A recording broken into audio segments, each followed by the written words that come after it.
Hey everybody, today what I've got for you is a tutorial on how to convert your Arrma Senton 2x4 into a 4x4. So like me, you may have seen the 4x2 boost and seen the $160 price tag and thought, oh, that's a really good deal, I should get it. Unfortunately, it's only two-wheel drive. And if you're like me, having four-wheel drive is a deal breaker. My cars really need to have four-wheel drive. The four-wheel drive makes it handle so much better on-road, off-road, and especially if you're bashing around on dirt or any type of off-road terrain, as these cars are really designed for, you're gonna want four-wheel drive. Now, again, you may have thought, oh, I wonder if there's a way that I can convert it to four-wheel drive. And this is where Arrma is better than the Traxxas, because Traxxas does make a two-wheel drive Slash, but to my knowledge, the two-wheel drive Slash is not upgradable to four-wheel drive. Arrma, on the other hand, makes a really good platform where you can actually convert it to four-wheel drive using this box.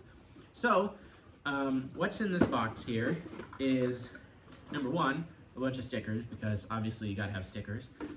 Number two, show you if you can see, we have our front diff and our drive shaft. So what we're gonna do is we're gonna get the cover off, and I'll bring it a little bit closer and we'll get to tearing this apart. All right, so here we have our Senton. We're gonna take the cover off, and as you can see, these front wheels spin independently. There's no differential up there. The rear has the differential, so you spin the one the other way, this way, and that one spins the opposite way. They're open differentials. Makes for better turning, but the front is just free spinning on bearings.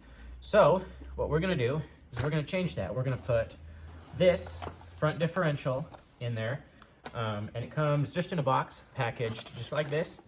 So nice and clean and super simple. So we just have to take the front diff apart, and then we can install this in there and get to bashing. So our first step is obviously going to be to take the tires off. We need to take our front wheels off so we can put the new shafts in. So we're going to take these out. Make sure you don't lose your hardware, so put that all in a good spot. These hexes will also need to come off, so we can pop those off using a flathead screwdriver, and behind those are these little pins. These pins have a tendency to fall out, so make sure you don't lose those as well. And then this, we can just pop out our little bearing hub. We no longer need that because it's going to be replaced by the drive shaft. So we're going to repeat that on the other side.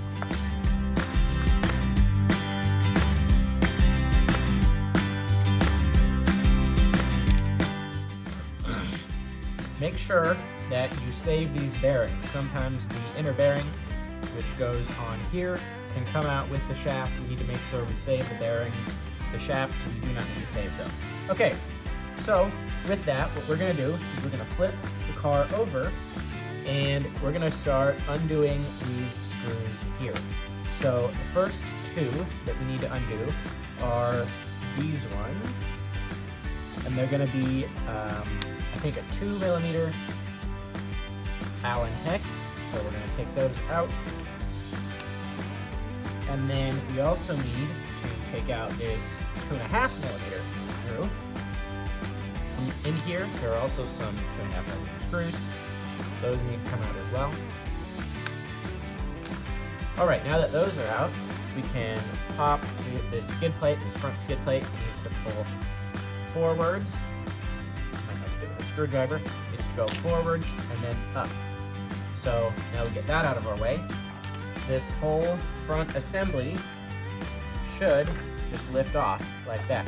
Now, to make this a little bit more easy to access, I'm going to remove the upper shock mounts here and these upper tie rods. So again, those are just a simple 2mm hex, so I'm gonna get to those. We just undid the shock mounts. Those are pretty simple. The screws are just right up here. Come out, lean them apart like this. These upper tie mounts, the upper tie rod mounts, they have the nut right here. So you're just gonna put your wrench in there, and it's easier to have a screwdriver. I just don't have one on me right now. And you can just unscrew those, so I will get those out. Now that those two screws are out, we can pull these out and up, and then this whole front assembly will just slide right off. Set that off to the side. In here, there's this little dust shield placekeeper that we can take out that just fills the holes where the diff will go. So now we can take our front diff. We need to, number one, make sure that our bearings are in the inside of our hubs, because that one fell out, so we need to press that back in, make sure it's straight so that they have something to spin on. I don't know if you can see right in here, but that's where the bearing goes. So you'll see on this shaft, we have, it's all pre-assembled, which is really nice. The input side, which is the side with this little spline that spins, needs to go towards the center of the car. There is only one way it can go in. It has to go in like this so that the teeth can fit in there. It just sets in like that, and then you can take your hubs or your shafts and push them right through your hubs like that. So now the shaft goes through the hub, and this one comes off. They're sliding universal shafts, so sometimes they come off. You just gotta slide them right back on, and that allows for the flex of the suspension and the change in the length of the shaft.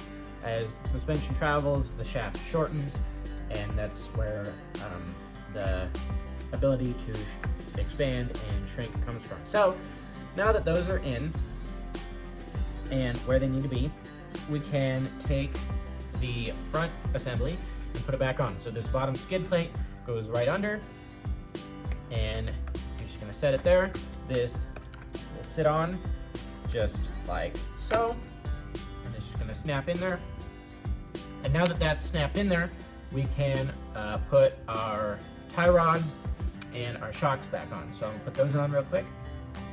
Okay, now we have these assembled, so our front end is mostly put back together. We gotta flip it over so we can screw in the whole front mounting assembly. So we're gonna flip it over, and remember we have this skid plate. These little tabs have to go in the holes there. So you need to kind of bend it a little bit.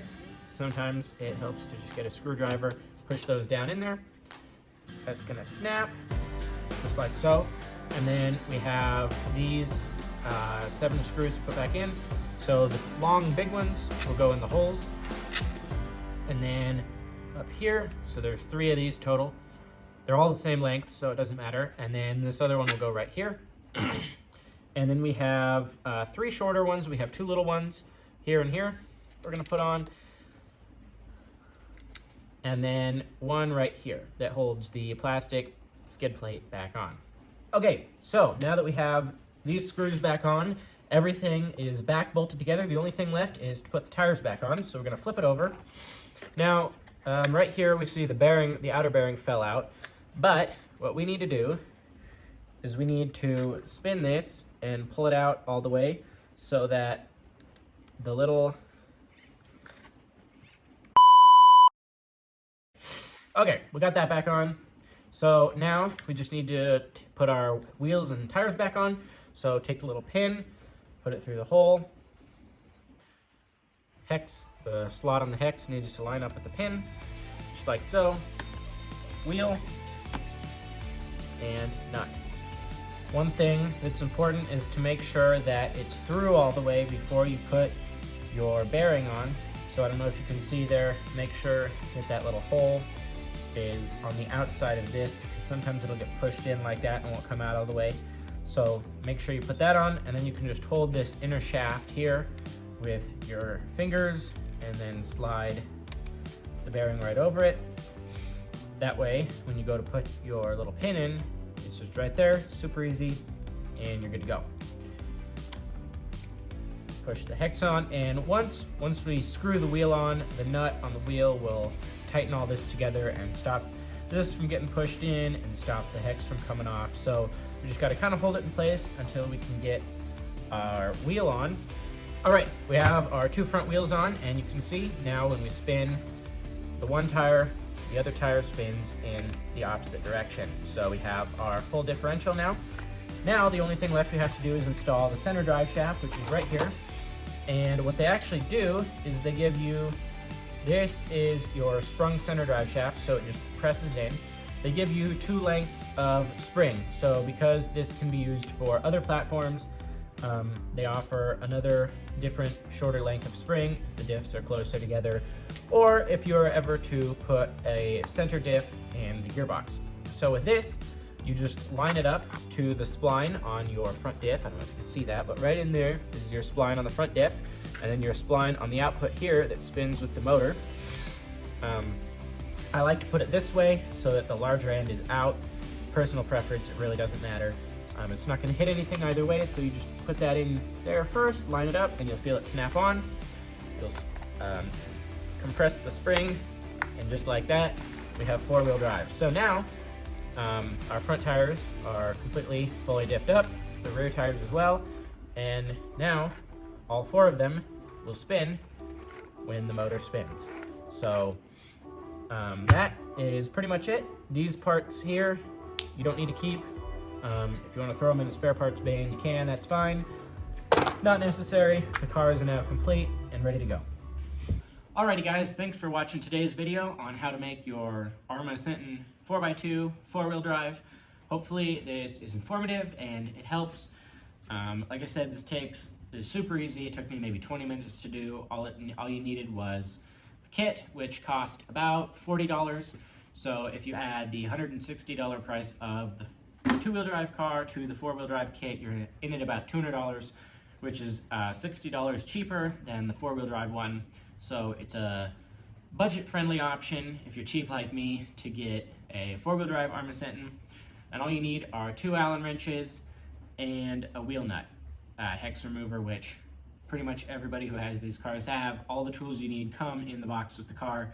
So with that being said, thanks for watching. Please like and subscribe if you haven't done so, and I'll catch you in the next video.